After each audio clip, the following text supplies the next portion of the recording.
আসসালামু আলাইকুম রহমতুল্লাহ। আশা করি সুপ্রিয় শিক্ষার্থীরা সকলেই ভালো আছেন। আজকে আমরা অনার্স দ্বিতীয় বর্ষের ইংলিশ কম্পালসারি যে বিষয়টি রয়েছে সেটা সম্পর্কে ডিটেল জানার চেষ্টা করব। টোটাল মার্কস কত, পাস মার্ক কত, ক্রেডিট না নন ক্রেডিট, বা পাস ফেলের ব্যাপারটা কি, এটা কিভাবে সহজে পড়লে পাস করতে পারবো কিংবা ভালো রেজাল্ট করা যাবে।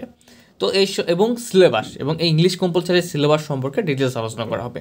তার আগে একটা কথা বলে নিই, এই ইংলিশ কম্পালসারি কোর্সটি যদি হোম টিউটর 55 একাডেমিতে করতে চান সেক্ষেত্রে আপনারা 01767351308 এই নাম্বারে হোয়াটসঅ্যাপে নক দেবেন। কোর্স ফি অনলি 420 টাকা। এখন পর্যন্ত অফারে চলতেছে, এটা অফার ফি। তো বলে নেই, আমাদের এই অনার্স দ্বিতীয় বর্ষের ইংলিশ কম্পালসারি বিষয়টি কিন্তু ম্যাক্সিমাম ডিপার্টমেন্টের কম্পালসারি সাবজেক্ট। তো এখন এটা এই ইংলিশ কম্পালসারি বিষয়ের আমরা সিলেবাস সম্পর্কে জানার চেষ্টা করব। টোটাল মার্কস কত? মূলত টোটাল মার্কস হচ্ছে 100 মার্কের মধ্যে এক্সাম হয়, পাস মার্কস 40 মার্কস পেলেই পাস হয়ে যায়।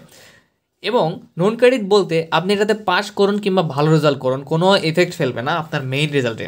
মেইন রেজাল্টের সাথে এই সাবজেক্টের রেজাল্ট কোনোভাবেই যুক্ত হবে না, পয়েন্ট কাউন্ট হবে না। ওকে, ব্যাপারটা আরেকটু ক্লিয়ার করে বলি। নন ক্রেডিট বলতে বোঝাচ্ছে আপনি যদি আপনার মেজর বা নন মেজর বিষয়গুলোতে যদি পাস করেন বা এরকম ভালো রেজাল্ট হয়, সেটা কিন্তু আপনার মেইন রেজাল্ট সিজিপিএতে কিন্তু এফেক্ট ফেলে।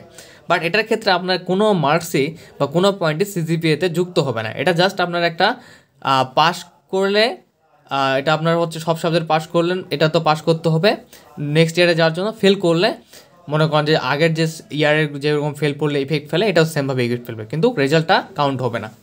আচ্ছা, এখন এটা সিলেবাস সম্পর্কে জানার চেষ্টা করি। এটা 3টা পার্ট রয়েছে মূলত, প্যাসেজ, গ্রামার এবং রাইটিং পার্ট। তো প্যাসেজে 20 মার্ক, গ্রামারে 45 মার্ক এবং রাইটিং পার্টে 35 মার্ক। আমরা এই সিলেবাস সম্পর্কে জানার পরে আমরা খুব সহজে কীভাবে পাস করতে পারি সেটা জানার চেষ্টা করবো। আরেকটা কথা বলি, এটা কিন্তু ভালো গাইডলাইনের অভাবে ম্যাক্সিমাম স্টুডেন্ট ফেল করে থাকে। সো আই হোপ, আমি আশা করব আপনারা শুরু থেকে খুব ভালোভাবে পড়াশোনা করবেন ইংলিশ সাবজেক্টের উপরে। প্যাসেজ রাইটিং 20 মার্ক কীভাবে বিভক্ত করা আছে দেখি। পার্ট এতে অ্যান্সারিং কোশ্চেন, যে প্যাসেজ দেওয়া থাকবে সেই প্যাসেজ থেকে যে প্রশ্নগুলো দেওয়া থাকবে সেই কোশ্চেনগুলোর অ্যান্সার দিতে হবে আমাদেরকে। এরপরে প্যাসেজ রাইটিংয়ের পার্ট বিতে main idea and supporting idea রয়েছে, যার খুব সহজে প্যাসেজ মার্ক থেকে কিন্তু মার্কস তোলা সহজ, ঠিক আছে। C word meaning and make sentence 5 mark and সামারিতে 5 মার্ক। ওকে, এবং গ্রামার আইটেম সম্পর্কে একটু বলি। গ্রামার আইটেম সম্পর্কে বলার আগে আমরা একটা কথা বলে নিই যে গ্রামারে কিন্তু মোটামুটি 9টা টপিক রয়েছে, এবং এই 9টা টপিক থেকে কিন্তু ম্যাক্সিমাম 5 থেকে 6টা টপিক দেখবেন যে আপনি এগুলো আগে থেকেই পারেন, বা যারা এসেছে একটু হালকা পড়ে এসেছে তাদের কিন্তু জানাই রয়েছে। তো গ্রামার আইটেমটা দেখি। গ্রামার আইটেমের প্রথম এই হচ্ছে correction, 2 number rearrange, 3 number WH question, 5 mark করে সবগুলোতে, ঠিক আছে। 4 article, 5 right from verb, 6 punctuation, 7 antonym synonym, 8 translation, 9 changing word. তো মূলত গ্রামার আইটেমে ভালো করতে গেলে অবশ্যই গ্রামারের যে বেসিকটুকু সেটুকু জানতে হবে। তবে খুব ডিটেলসে পড়তে এরকম না। অনার্সের জন্য কি নির্দিষ্ট একটা টপিকের বা নির্দিষ্ট কিছু অংশ রয়েছে এই গ্রামার আইটেমগুলোর মধ্যেও সিলেক্ট করা, যেগুলো পড়লে আপনার জন্য অ্যালাপ হবে। আর আমাদের কোর্সে সেভাবে পড়ানো হবে। আবারও বলি, কোর্সটি করতে চাইলে 01767351308 নাম্বারে হোয়াটসঅ্যাপে নক দেবেন, অথবা আমাদের পার্সোনাল ডিসক্রিপশন বক্সে আমার আইডি আছে, ফেসবুক আইডি, সেই আইডিতে নক দেবেন ইনশাল্লাহ। তো এরপরে আমরা রাইটিং পার্টে চলে যাব। তো রাইটিং পার্টে মূলত আমাদের 4টা অংশ থাকে, পোস্টার অর নোটিস রাইটিং। তো পোস্টার অথবা দেখা যাবে যে নোটিস রাইটিং করতে বলবে, হয়তো পোস্টার আসছে বা নোটিস রয়েছে। 2 প্যারাগ্রাফ রাইটিং 8 মার্ক, এটা 4 মার্ক। অ্যাপ্লিকেশন, সিভি রাইটিং ও লেটার। অ্যাপ্লিকেশন দেশে থাকে সিভি লেটার অথবা আমাদের লেটারও আসে, মানে 2টা আসে, অ্যাপ্লিকেশন আসবে, সিভি রাইটিং অথবা লেটারও থাকবে, 2টার মধ্যে যে কোনো একটা লিখতে হয়। আর ইজি রাইটিংয়ের একটা ব্যাপার হচ্ছে এখানে 3টা থাকে, 3টার মধ্যে একটা লিখতে হয় 15 মার্কের। তো এখন কিছু ব্যাপারে আলোচনা করি যেগুলো ব্যাপারে আলোচনা করা জরুরি। তো এই রাইটিং পার্টের জন্য যেমন আমরা অ্যাপ্লিকেশান, যাদের ভালো প্রিপারেশন থাকবে না তাদের কথা বলছি, পোস্টার, এই দুটার জন্য আমাদের মার্কস তোলা খুবই সহজ। এটা কিন্তু সহজ কিছু ট্রিক্স রয়েছে যেগুলো ফলো করলে আপনি ফুল মার্ক পাবেন। আর এসে রাইটিংয়ের ক্ষেত্রে অবশ্যই আপনাদের কী করতে হবে? অবশ্যই ভালোভাবে প্রিপারেশন নিতে হবে, ফ্রি হ্যান্ড রাইটিং ভালো থাকতে হবে, আর যারা শর্টকাট টেকনিকও রয়েছে যেগুলো পড়লেও হবে, বাট সেক্ষেত্রে মার্কসটা একটু কম পাবেন, 15 মার্কস পাবেন না। আর প্যারাগ্রাফের ক্ষেত্রেও সেম কথা, যে প্যারাগ্রাফের ক্ষেত্রেও আপনার কিছু শর্টকাট মেথড রয়েছে সেগুলো অ্যাপ্লাই করতে পারেন যাদের মেমোরিজ মানে মনে রাখার ক্ষমতা বা free hand writing com, but একটু নাম্বার কম পাইলেও আপনি হচ্ছে কি যথেষ্ট মার্কস পাবেন। এখন বলি যে এটাতে মূলত ছেলেপেলে ফেল কেন করে।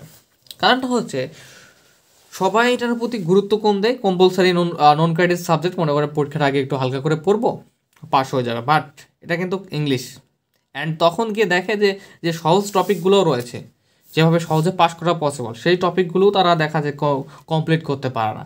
তো বেশিরভাগ ক্ষেত্রে এই কারণে ফেল হয়ে থাকে। বাট পাস করার সবচেয়ে সহজ ট্রিক্স হচ্ছে কি জানেন, মাত্র দেখেন 40 মার্কের মধ্যে আমাদের অ্যান্সার করলে পাস হয়ে যায়। আর পাশের পরে এটা কিছু দরকার নাই। কারণটা কি বলেন তো? কারণ নোট কার্ডের সাবজেক্ট 100 পাইলেও যা, 40 পাইলেও তাই, কোনো রেজাল্টে যুক্ত হবে না।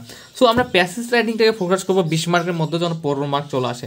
কারণ এগুলো অনেক শর্ট ট্রিক্স রয়েছে যেগুলোর মাধ্যমে আপনি অবশ্যই 15 মার্ক তুলতে পারবেন। এবং গ্রামার আইটেমে দেখেন এই যে WH কোশ্চেন সহজ, আর্টিকেল, রাইট ফর্ম বা পাঞ্চুয়েশন, এগুলো কি খুবই সহজ। তো এখান থেকে দেখেন মোটামুটি 1 2 3 4 4টার মতো টপিক কিন্তু আপনার অলরেডি খুবই সহজ। তাহলে এখানে 4টার মতো আমি ধরে নিলাম যে আপনি এই 4টা থেকে 4 5 20 পেলেন। আর বাকিগুলো থেকে, আর বাকি যে আরও আইটেমগুলো রয়েছে এগুলো থেকে 10 মার্কের মতো পেলেন, তা 30 আর থেকে 15 অলরেডি কিন্তু 45 হয়ে যাচ্ছে গ্রামার আইটেম এবং প্যাসেজ রাইটিং থেকে, যদি আপনারা একটু হালকা করে মনোযোগ দিয়ে পড়েন। আর আমাদের এখানে তো রাইটিং পার্ট থাকলোই অলরেডি আমরা 45 মার্ক কাউন্ট করে ফেলেছি। অলরেডি আমরা 45 মার্ক কাউন্ট করে ফেলেছি, যেটা আমাদের 40 মার্ক পাসের জন্য। আর রাইটিং পার্ট তো থাকলোই, যেমন পোস্টার অ্যাপ্লিকেশন থেকে আপনি 8 4 12-র মধ্যেও এ যদি হালকা করে লেখেন ভালোভাবে 10 পাবেন। আর 2 এবং 4 মিলে 8 5 13 23-এর মধ্যে আপনি সাপোজ মনে করেন যে পেলেন 10ই পেলেন প্যারাগ্রাফ এবং এসে রাইটিং থেকে, তাহলে কত? তাহলে 20 হয়ে যাচ্ছে। 45 আর 20 মোটামুটি 65 আপনাকে পেতে হবে না, আপনি জাস্ট যদি 40 পান তাহলে হবে। মূলত ঘটনা হচ্ছে কি, এই ব্যাপারটা ভালোভাবে রিয়েলাইজ না করার কারণে বেশিরভাগ ম্যাক্সিমাম স্টুডেন্ট ফেল করে।